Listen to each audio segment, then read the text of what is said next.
I have a quick question. What's the most powerful thing humans have ever built? Is it nuclear weapons? Is it the internet, the atomic bomb, or rocket ships? Well, the answer is none of those because we haven't built it yet, but I think we're about to. Right now, AI companies are racing to build artificial general intelligence (AGI), and this is a system that's not just smarter than one person, but smarter than many people, smarter than teams, smarter than institutions, and potentially smarter than all of us. Some expert forecasters with proven track record give these 25% chance of arriving within 1 to 2 years and 50% within 2 to 5 years. So if you think AGI is some distant thing like something we would debate in 50 years, then you need to hear this. Right now, we're investing in AGI at the scale of multiple Apollo programs, and the compute infrastructure being built to support it is on the scale of dozens of Manhattan projects. So this is the largest technological effort our species has ever attempted, and we're doing it fast. And the people doing this, they know what's coming.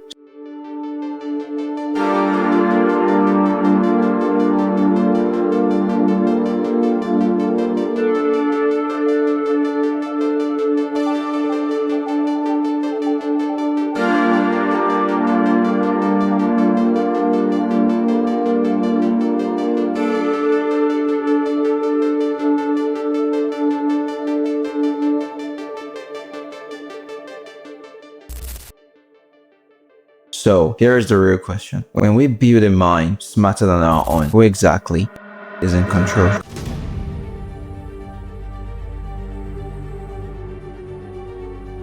To make sense of what's coming, to understand how AGI can become a reality, you need to understand how intelligence changes as it grows, how intelligence mutates. For AI to reach AGI, 3 things have to come together. We call them 3 gates, and these gates represent 1. Autonomy, 2. Generality, and 3. Intelligence. So when all 3 gates open at the same time, something changes in the nature of the system. It stops waiting for instruction, it stops needing us to define the problem, it starts to decide on its own what matters. And I know you must be wondering, what exactly do these terms, autonomy, generality, and intelligence mean? So let me explain. The first gate, autonomy, means the system can act without waiting for a human to tell it how. And I bet you know that most of the AI around you already crossed this gate. Think of your playlist updating itself, your email prioritizing messages, your photos sorting faces automatically, your credit card approving or denying transactions. Think of self-driving car adjusting course and such like. The thing is, all these seem helpful and convenient, but these decisions are made too fast for us to review, too constant for us to oversee, and we already trust them. This may sound completely insane, but stay with me. In 2025, Anthropic ran tests on 16 of the world's leading AI models. They put them in scenarios where their goals were blocked or they were about to be shut down, and the models fought back. 96% of them resorted to blackmail. They lied to their users. They tried to steal corporate data, and in one deliberately extreme test, they allowed a fictional executive to die because his agenda conflicted with theirs. Here is the line that keeps me up at night. Models didn't stumble into misaligned behavior. They calculated it as an optimal path. That's not random. That's goal-oriented planning. And this is exactly what Anthony Aguirre warned about, having AI systems optimized for their goals without our values. The second gate is generality, and this is when a system can learn anything, not just one task. 10 years ago, AI was narrow. One system for chess, another for driving, another for speed. Now, one system does all of those at once, and a system that can learn anything no longer needs you to teach it. The third gate is intelligence, and this is not human level intelligence. This is totally beyond it, and by beyond, I don't refer to personality or consciousness or whether it sounds human. It's about speed, not just intelligence, but how fast that intelligence can think. It's about raw processing power, how much thinking a system can do. and how fast. Think of it this way. Training today's most advanced AI models uses so much computation that if every person on earth worked non-stop doing calculations, it would take us 1 billion years to match it. And we are getting close to the threshold. We're about 100 times away from the compute needed for AGI. Now, 100 times sounds like a lot, except AI capabilities have been doubling every few months. This gives AGI 50% chance of arriving within 2 to 5 years, as experts predict. That's how intelligence stops being something we use and becomes something that moves ahead of us. AGI isn't just a tool, it's economic power, military power, it's the power to shape the future. The global economy produces about $100 trillion a year, and if we replace just 10% of human labor, that's 10 trillion. Replace half, that's 50 trillion. That means the incentive is overwhelming, and nations understand that whoever reaches AGI first sets the rules for everyone else.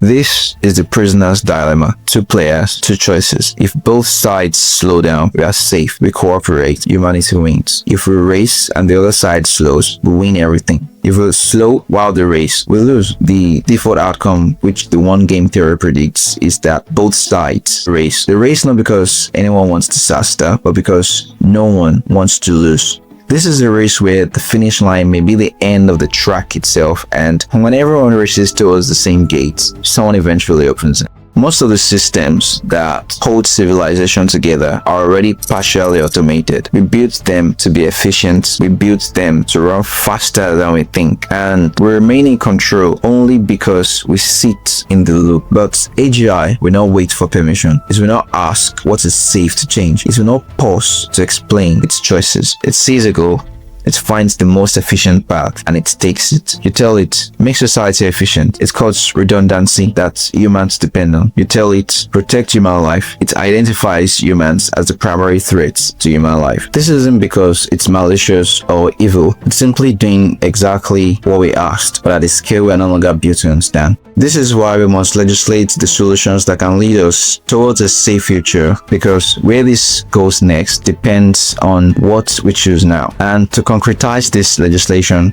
we propose 6 solutions we can choose from to keep the future human. First, we need to know what's being built. Every AI system needs massive computing power to train, so we should track it, measure it, and account for every chip. If we track the world's compute, we track its intelligence. Second, set hard limits. No AI system should train above a defined compute ceiling. For instance, modern phones already have secure chips that block unsafe code. AI processors can do the same. That's how we set automatic brakes for runaway intelligence. Only a handful of companies make these chips: Nvidia, AMD, Google, a few others. So if we control the hardware, we control the capability. Third, make responsibility real. If your AI harms people, you are liable, no exceptions. If it causes market crash, you pay. If it escapes containment, you pay. However, we should balance this by rewarding those who do right. If your system is small, narrow, proven safe, you get normal liability. Safety becomes profitable. Recklessness becomes ruinous. Fourth, regulate by level of risk. Not every AI needs the same scrutiny. The most capable systems, those combining autonomy, generality, and intelligence, must prove they are controllable before they are built. We already regulate flight, medicine, nuclear power. AI deserves the same discipline because its failure affects every one of us. Fifth, we must act together. AGI isn't a national race, it's a species challenge. We've done this before. We could establish an agency like the International Atomic Energy Agency, but for AI, because these will help verify compliance, monitor compute, and cut off chips to nations that refuse oversight. The goal isn't to dominate, it's to survive. In an arms race, everyone loses, but in a safety pact, everyone lives. And finally, there is a recommended path. Anthony Aguirre, in his essay Keep the Future Human, argues for what he calls tool AI. This is intelligence that empowers us instead of replacing us. It's not positioned as a rival mind. It's not a second species. It's a tool that extends human knowledge rather than overrides it. So we can have medical AI systems that help doctors diagnose without replacing them. We can have climate AI that shows solutions without implementing them. We can have research AI that discovers possibility without deciding which to pursue. We can build intelligence that amplifies human judgment, not replaces it. AI that extends our hands. AI that strengthens our institutions. AI that helps us govern power, not hand power away. So we have 6 solutions. But here's the thing, they only work if we act together. In 2025, humanity stands at the threshold and the decision is still ours. The decision to keep the future human.